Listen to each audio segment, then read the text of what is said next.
یہ وضو کا طریقہ سن لیں ذرا ایک دفعہ. وضو تو سب کو ہی کرنا آتا ہے, لیکن جو صحیح پراپر سنت طریقہ ہے نا, اس سے لوگ وضو نہیں کرتے. نماز کا طریقہ تو بڑا لمبا ہے, اب وہ تو پوری کر کے دکھانا پڑے گا نا, تو وہ پھر کسی اور وقت انشاءاللہ. وضو میں جو ہے نا لوگ کیا کرتے ہیں, بہت زیادہ ہو گیا ہے, چھوٹے بچوں کا اور بڑوں کا لحاظ, یعنی تھوک اور ناک وغیرہ کپڑوں میں بدن پہ لگ جائے تو پاک ہوتے ہیں, نہ پاک ہوتے ہیں. اگر نماز پڑھنے بلی اگر پاؤں چاٹنا شروع کر دے تو پاک رہے گا, بلی کا جھوٹا پاک ہے. تو کیا ہوا, وضو کا جو طریقہ ہے نا, لوگ کیا کرتے ہیں عجیب, نارملی تو سب صحیح کر رہے ہوتے ہیں, لیکن جو صحیح سنت طریقہ اس کو فالو نہیں کرتے.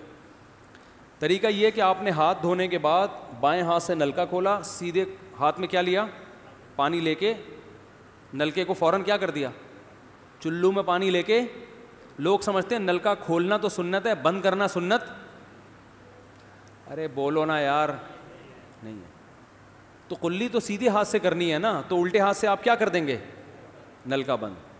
کیونکہ نبی صلی اللہ علیہ وسلم جب لوٹے سے پانی نکالتے تھے تو چلو میں پانی لے کے لوٹے کو سیدھا کر دیتے تھے. یہ نہیں کرتے تھے کہ لوٹے سے لوٹا اسی کیفیت میں اور پانی بہتا چلا جا رہا ہے. تو آپ نے نلکے کو لیفٹ ہاتھ سے کھولا اور چلو میں پانی لیا اور فوراً نلکے کو کیا کر دیا, بہت زور سے بھی بند نہ کریں, اس کا واشر خراب ہو جاتا ہے, بس آرام سے بند کر دیا. کیونکہ وہمی ہوں گے نا, وہ یوں کر کے کرتے رہیں گے, نلکے توڑ دیتے ہیں کہ بھئی ایک قطرہ بھی ضائع ہو گیا تو قیامت کے دن کہیں جہنم میں نہ پھینک دیں ہمیں, اس لیے پورے کوئی نمی بھی نہ آئے, تو تھوڑا سا بند کر دیں, ایک آدھ قطرہ ٹپکنے سے کچھ نہیں ہوتا.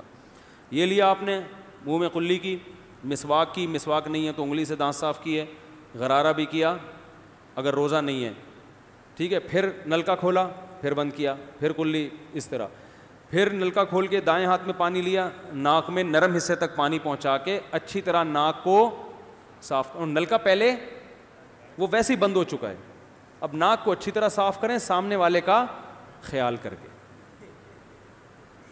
آئی بات سمجھ, سامنے تو یہ نہیں ہوتا, وہ ہوتا ہے سامنے, اس کا زیادہ خیال کرنا پڑتا ہے, کیونکہ بس زیادہ تفصیل میں نہیں جاتا ہوں.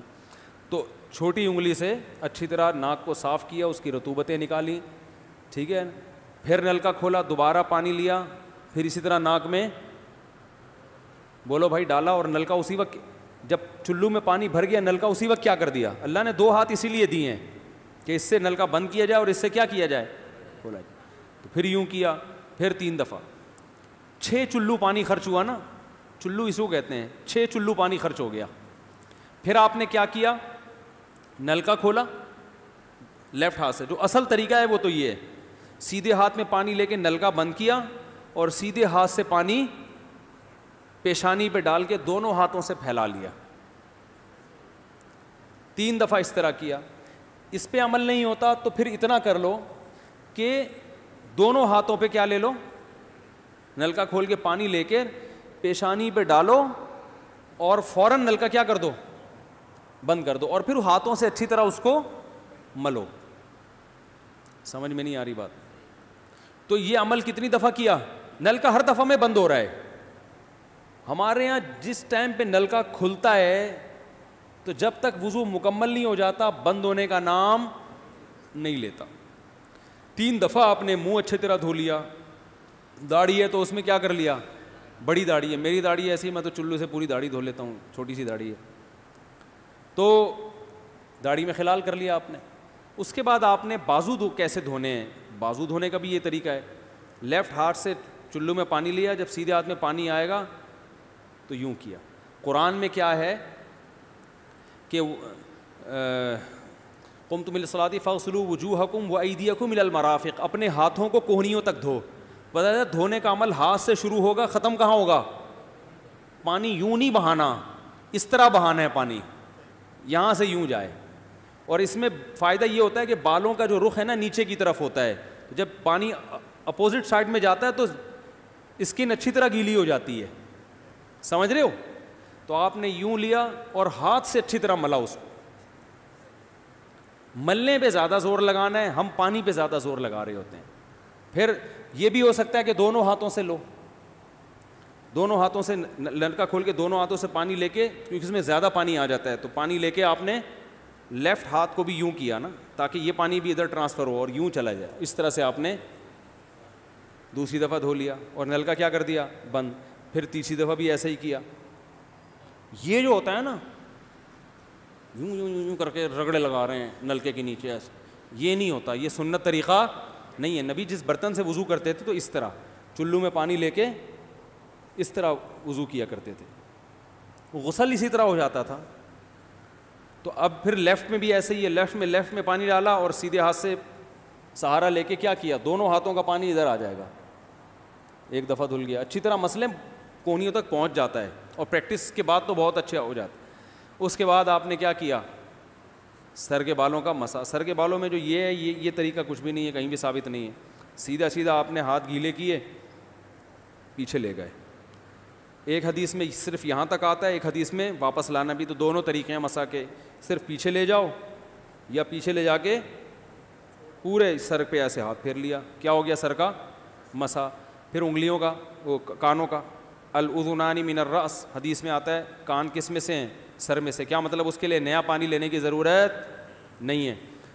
کان کا مسا کیا اور کانوں کی لو کا مسا کیا. گردن کا مسا بہت اختلاف ہے اس میں, احناف کے ہاں سنت, احناف بھی نہیں کہتے, افضل ہے, بہتر ہے. سنت کے لیے جتنی مضبوط دلیل ہونی چاہیے وہ گردن کے مسا پہ نہیں ہے, اس لیے احناف کا بھی فتویٰ یہی ہے کہ بہتر ہے, کر لو, سنت نہیں, زیادہ زیادہ اس کو مستحب کہا جائے گا. تو گردن کا مسا کر لیں تو بھی ٹھیک ہے, نہیں کریں بولو بھائی ٹھیک ہے. لیکن یہ جو یہاں کا مسا نہیں ہوتا, بعض لوگ پوری گردن کو یوں کر کے لا رہے ہوتے ہیں, ایسا نہیں ہے. تو گردن کا مسا یہ جو یہاں سے کیا جاتا ہے, یہ پچھلے جانب سے ہمارے حضرت اس کے قائل نہیں تھے, وہ کہتے تھے مسا جہاں بھی شریعت میں ملتا ہے یہاں سے ملتا ہے. تو ان کی رائے یہی تھی کہ اگر گردن کا مسا کرنا ہے تو گدی, گردن نہیں گدی کا مسا, وہ یہاں سے کر لے.